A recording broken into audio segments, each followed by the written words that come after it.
Hello and welcome to Miss Charlotte Astrology. My name is Charlotte. I'm a full-time working astrologer, and on this channel I analyze the astrological charts of public figures, and very often they're celebrities or they're politicians or they're royalty. But today I'll be looking at a pair of very famous, very iconic actors who I would say they were their most famous toward the end of the golden age of cinema. They were very prolific in the 50s and the 60s, and they are the gorgeous, darling heart Natalie Wood, love her, angel face, and her husband, Robert Wagner. So I want to look at their synastry today. I do know there was a mystery around her death, but I reckon there is a very plausible theory about what happened that night, that she drowned was it in a lake, or it was in an ocean beach. I don't know. They were on a boat, and there was a fight, and she ended up dead in the water, and nobody knows how. And apparently, Robert Wagner has been acting very strangely. Christopher Walken, who was on the boat, has never spoken about it. He's probably traumatized.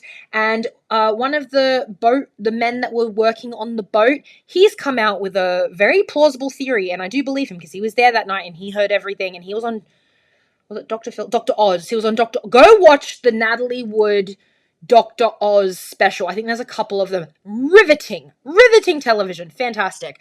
So yeah, Robert Wagner is a bit of a wanker. Anyway, we'll look at the synastry today.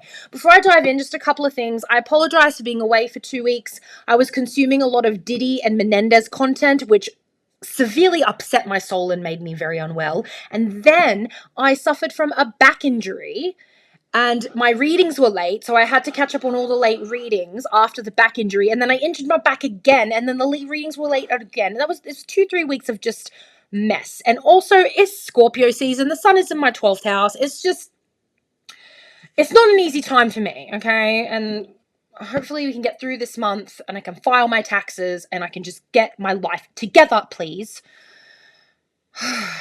Anyway, I'm here now. If you do enjoy my content, if you do enjoy my readings, the best way to support me is, you could join my YouTube members. I'm posting a North Node series currently, North Node in the houses, North Node in the signs. Just uploaded my Aries first house North Node, and then I also did a JFK Marilyn Monroe synastry there. So there's more content to come. And it's just the best way to support me. It just keeps my lights on. And if you would like, I also do MP3 recorded readings. Just a recording of my voice analyzing your chart. I do 15-minute full readings, full chart readings, synastries, transit readings, and then I do 5-minute focus readings, which are more on which are on a specific issue or a specific part of your chart. So if you would like to support me, that's the best way to do it. And if not, if you can't do any of those things, please like, subscribe, comment, help me out with this algorithm, because the algorithm make me money, and I'd be grateful. So I don't have to go back to full-time teaching, because don't want to do that after COVID. No. So thank you so much. All right, so let's have a look at the synastry chart of these two. As you could see, isn't it, guys, just before I do all this, I just want you to know there are some fantastic films that you need to watch with Natalie Wood. Rebel Without a Cause, Splendor in the Grass, Miracle on 34th Street, Gypsy. What was that Romeo and Juliet one? The musical? I can't remember. Anyway, you're going to put it in the comments, aren't you? You're like, Charlotte, how could you forget that movie? I'm like, oh. But she's done a lot of films. Go check out her filmography. She's a very good actress. And she was just a really sweet girl. So Natalie Wood, she's the inner ring. She's the blue planet. So she was a Cancer Sun and Mars conjunction. I bet she had a filthy fucking temper, and I love that about her. She had a Venus in Virgo. Her Mercury was in Leo, rising in Libra, and her moon was in an early degree in Taurus. So you can see that there. Robbie boy, he is a Scorpio rising. You can see that there. His sun His sun is in Aquarius along with Venus. Oh, not the most compatible with her Venus, really. It's giving Ashton Kutcher and Mila Kunis because they've got similar placements. Like Venus placements and stuff. And he's a lot of Aquarius. Very... So he's an Aquarius, Sun and Venus and Mars with Lilith. He's so toxic. His Mercury is in Capricorn and his moon is in Cancer. So yeah, and his midheaven is in Virgo, isn't it? Okay. So yeah, let's have a deep dive. Let's have a look. Okay, so a public affair. Natalie's Venus in a conjunction with Robert's midheaven and Robert's moon in a conjunction with Natalie's midheaven. So the reason why these two were so picture perfect together, because deep down they were like, it was really volatile, very messy situation. I'm about to like give you some tea, okay, if you don't know. They were very young when they got together, especially her. I think they got together when she was in her teen years and he was in his mid to late 20s. They had about a 10-year age gap, 8 to 10 years, something like that.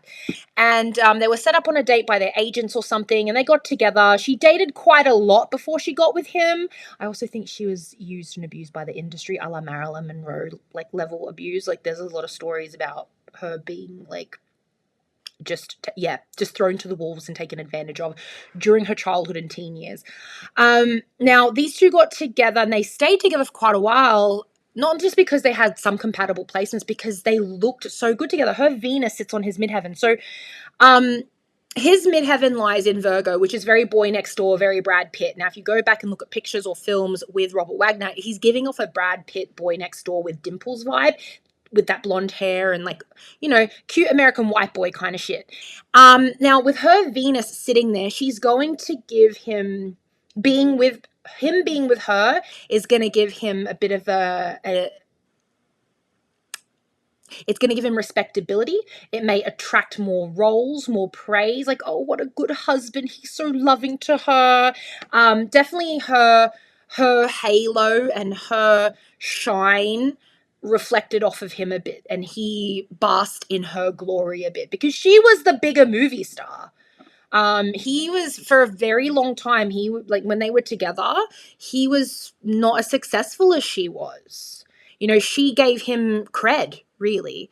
So, because she was a child actress, kind of like a Liz Taylor, very similar to Liz Taylor. So, working from a very young age. So, by the time she was 17, she was even 15, she was voted the most attractive teenage star or some shit. Really dark. See how dark this is?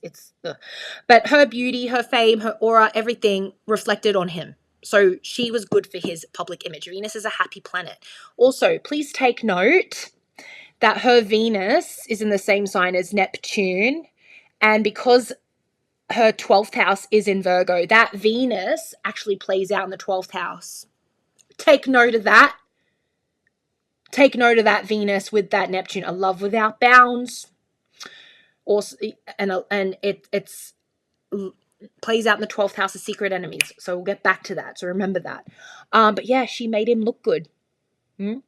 Now, if we look at her midheaven's Cancer. She has her Sun and her Mars here. So if you've got like planets in your 10th house, especially your Sun, a lot of your identity is going to be caught, like, if your Sun is in your 10th house, a lot of your self, your image, your sense, your independence, your sense of self is tied to your career. And yeah, her Sun is in the same sign as her midheaven. She has a Sun in the 10th house. So she's going to be known for her work. And with Mars in the 10th house, she's sexy. She's girl next door, very Cancer, Britney Spears-y kind of energy, like girl next door. But there's a lot of sexiness here. After she left her teen years, she got naked, not naked, but she stripped down a lot. She became a bit of a sex symbol. Girl next door mixed with sex symbol. So very successful. Certainly the conjunction with Pluto here makes a lot of sense. She's a bit of a sacrifice child with that Pluto-Sun conjunction. Blamed a lot. She got abused a lot. People with Pluto in their 10th house, if they're not the boss, because eventually they become their own boss, but they start out at the bottom and they often get abused at work. And that happened with her. that happened with her. She got taken advantage of a lot with these placements. But she has part of fortune here, so I hate to say this, it paid off. Her being exploited by her mother, exploited by producers, exploited by directors, and we could name names because there are names, paid off because she got those roles, she got those Oscar nominations. Now with Robert's moon in Cancer and part of fortune as well, sitting on her Chiron, sitting on her midheaven, so he also brings fame to her. She doesn't really need him as much as he needs her. But I think being in a relationship with a very pretty boy, a very pretty man, kind of just emphasize that sexy girl next door energy, like the cute girl with the cute guy. It's giving Brittany and Justin kind of energy that is there. It's really sad that she didn't live for a longer period of time. She died at like in her early 40s. Her Mercury's in the 11th. She would have made a fantastic public speaker. I don't think she was that confident. Her Mercury is not really well aspected in her chart, but she would have made a really great public speaker. But she had trouble with communicating. She was very secretive about a lot of things. So yeah, not the easiest, but she had a beautiful voice. I know she got dubbed her singing was dubbed a lot in her movies, but she actually wasn't that bad of a singer. I thought she was quite cute. All right, so let's move down. Yeah.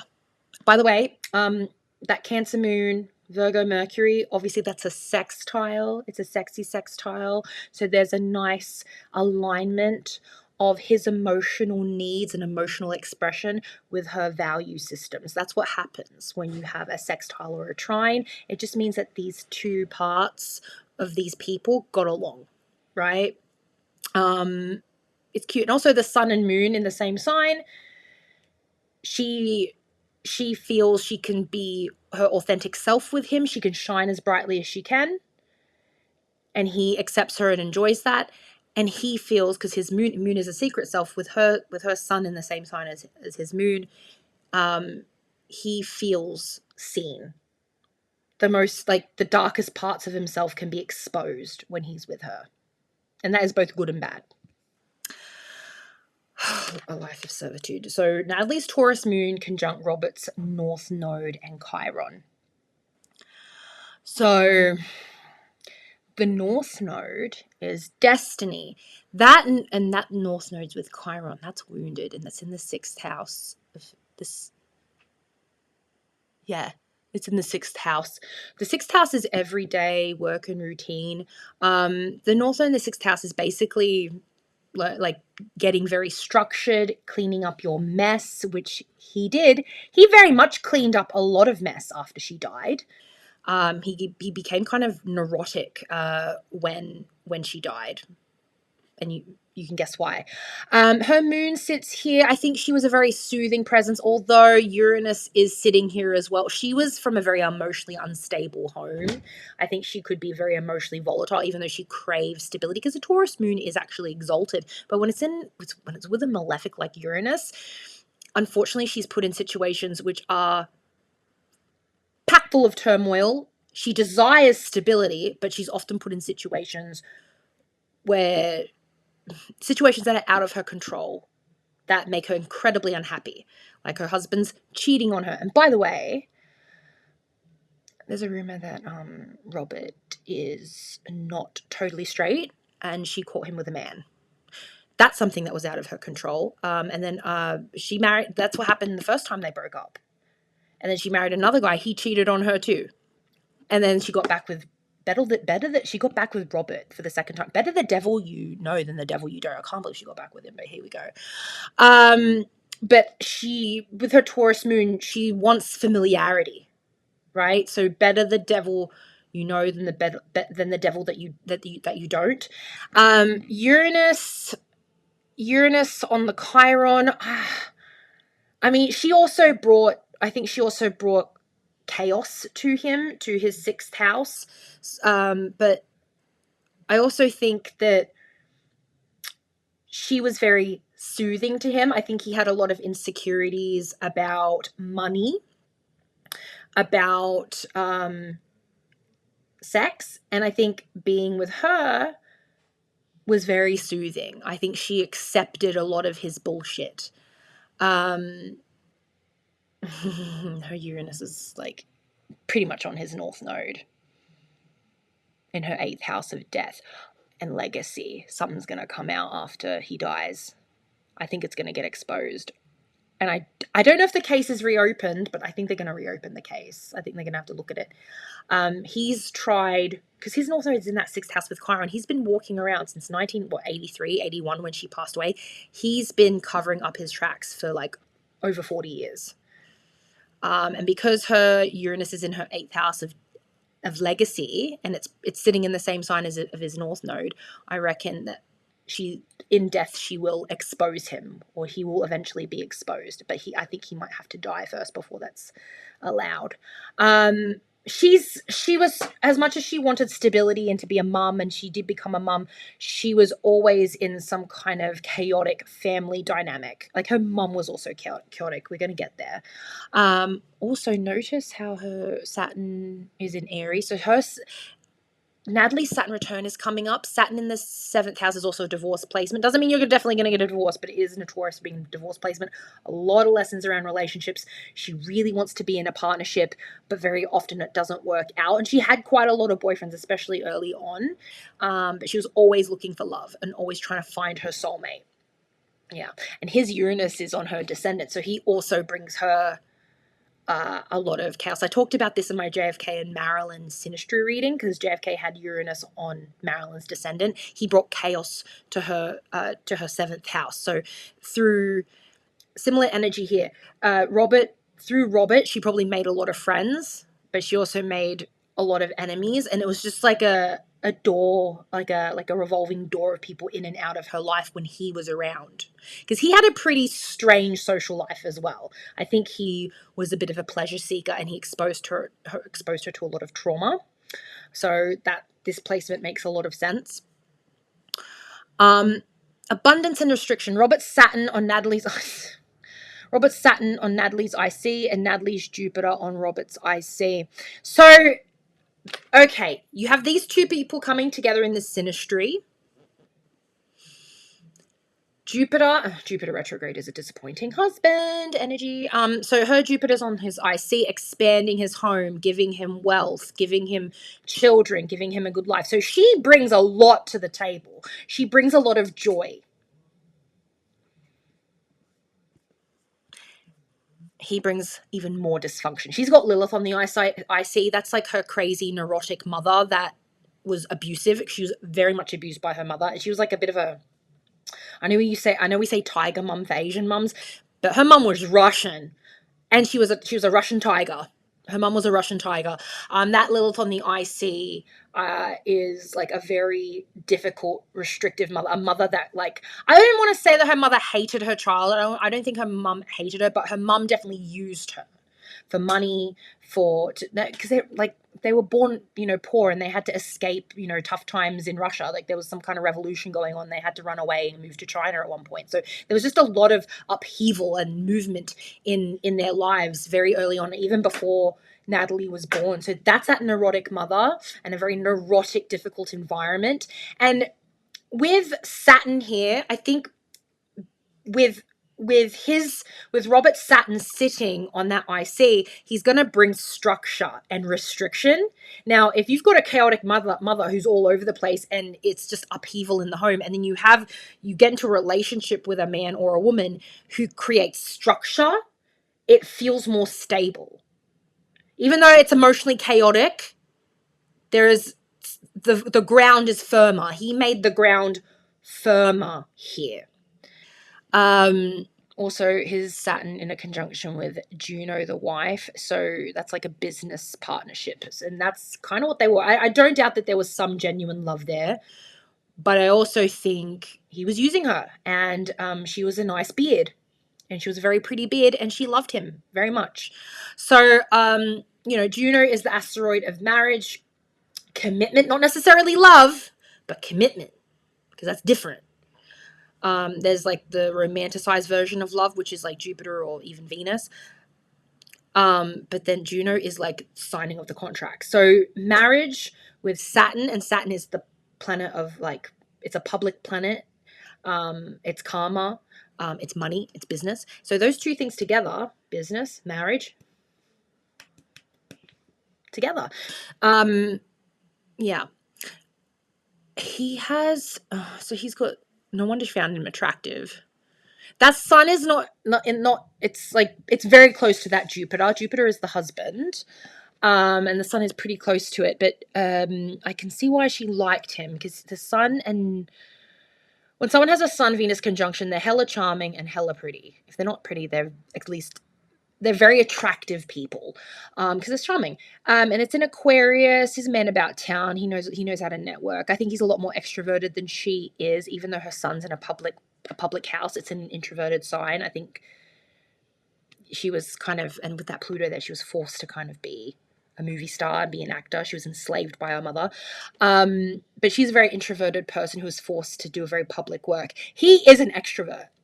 He is 100,000% extrovert. All this Aquarius playing out it's in the third house. So that's a social house, a social sun, Venus and Mars in a social house. So yeah, man about town. And it's in her fifth house of leisure and pleasure. I think being with him, I think she could be crazy with him, and she had, at least when they first met, there was a certain amount of freedom and fun. Like I certainly think there was hedonistic behaviors, like drinking together. I think she was a heavy drinker. I think he was as well. Lilith here on the Mars, that's a bad temper. And Mars near the sun, that's a pretty bad temper. Like, I know they're not in a conjunction, but they are together. Lilith is here. I just can't get behind. I've seen too many charts. You know, men, this is specifically for men who have their sun sign in the same sign as Lilith. I'm like, oh, you hate women. They don't consciously think that, but their behavior tells me that they hate women. Every time I come across a dude and I have to do a Synastry reading if there's a dude with a Lilith in his sun sign, I'm like, fuck, you're toxic. Oh, anyway, that's what I've noticed. But yeah, she brings abundance and love and children. They had daughters together, and he brings structure. Yeah, there we go. And I guess some fun times too with his sun and Venus in the fifth house. They could let loose together, maybe too much. That's how they got in that trouble in the first place. You know, when the night she died, they were just drinking and they didn't stop.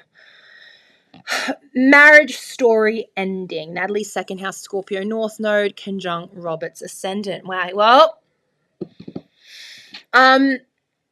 this is hard because her South Node is on the Moon. So leaving the mother, which she did, I think marriage was a way for her, and that's even said in the documentaries, marriage was a way for her to leave her mother. So she left one household and entered another. With her North Node in the second house, it's about learning to have your own resources, stability, independence.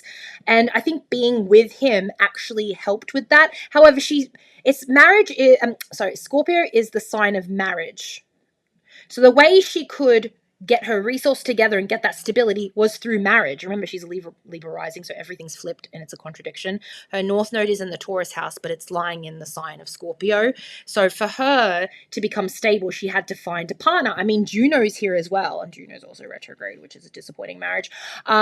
Sacred protection, Vesta, sacred protection within a marriage. In the second house of resources. So becoming stable. And that's what she did achieve. She did achieve that. But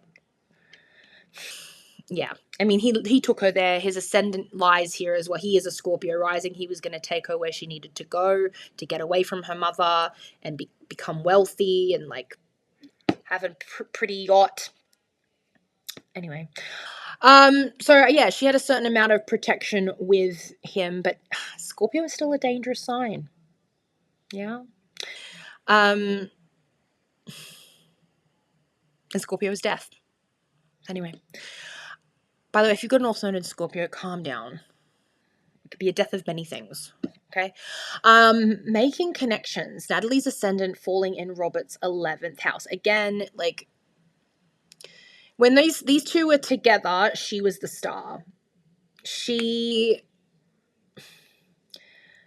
the one that was the main character in their relationship, and that could have brought on a lot of like competitiveness and jealousy between them. But she was, again, good for his image. Even though he resented her, I think he did resent her for that, she was good for his image. Yeah. Now let's have a look at this whole chart. I need to point it out. I absolutely need to point this out. You know how her 8th house, which is the house of death, it's the death house, yeah? What governs this 8th house in Taurus? Venus, right? So calibrating a chart is really interesting. I'm just learning how to do it, and I have to be very careful with it. But apparently you can figure out how you're going to die based on where the lord of your 8th house is. So if her 8th house lies in Taurus, that means Venus governs that house. Where is Venus? Playing out in the 12th house with Neptune. Drowning. She died by drowning. And allegedly, Venus is a relationship planet. Who killed her? Allegedly. According to the theories of the man that worked on the boat that day. Apparently she was put into the water somehow. She died in the water after having a fight with Robert. Venus is relationships. Venus is like, yeah, it's romance. A romantic partner. Now, if her 8th house lord is playing out in the 12th house, the Pisces house of drowning and lies and secret enemies, put it together. Put it together. She died in the water. And what's really interesting is that this was prophesized. Her mother went to see a gypsy when she was pregnant, and the gypsy, a fortune teller, said to her, make sure that you don't go near water because your daughter is destined to drown. And that's exactly what happened. Her whole life she was avoiding water. Like she really actively avoided water. And then her husband bought a boat. She never swam or anything like that. They just bought a boat. And then she ended up dying from being thrown off this boat somehow. But yeah, Venus, it's not in a conjunction, but it is with Neptune. It's a love without boundaries. Like she went back to Robert after he allegedly cheated on her with a man, with a butler. And that's coming out of the mouth of Natalie's sister. So I'm not spilling fake tea here. Natalie's sister literally said this in a book, in interviews. But Natalie went back to Robert even after that. So she did love without boundaries. And in the end, it led to her death. It's very sad. 12th house, Neptune, and Neptune is the planet that is in charge of the 12th house as well. So she properly drowned. Well, there was no water in her lungs. She was thrown off the boat maybe after she died. Who knows? But it's all very, very... No one will ever really know. But I do think the man that worked on that boat, has a very clear idea about what happened. Because for a year, he lived with Robert, or he was very in close proximity to Robert, and Robert had a guard with him 24/7 for about a year until he moved away to another state. Go check out Dr. Oz's special on Natalie Wood's death. It's very interesting. But this bloke was fucking shifty. He was shifty. And very powerful. I think he's very well connected. Like he has strong Aquarius stellium in the 3rd house. Like he was a powerful man in town at the time. He probably ingratiated himself to some very nasty people in the industry. It's giving like gangster. Anyway. All right, guys. That's all I have for you. I hope you enjoyed that. I know I said I would keep away from dark content, but this is not as dark as, say, like Diddy or the Menendez brothers. Like it's still dark. It's just not as disgusting and perverted as the other ones. So, but I wanted to look at their synastry and look at their dynamic. I think there was a connection. I don't think it's the best synastry. I think there was an understanding between them. I think she was blindly in love with him. I think she loved him more than he loved her. And I think he enjoyed having her on his arm and making him look good. I think that was a big part of the dynamic on his end anyway. There's just so much. When someone has like a lot of Aquarius like that with Lilith, I'm like, What in the Ashton Kutcher is that? Red flag.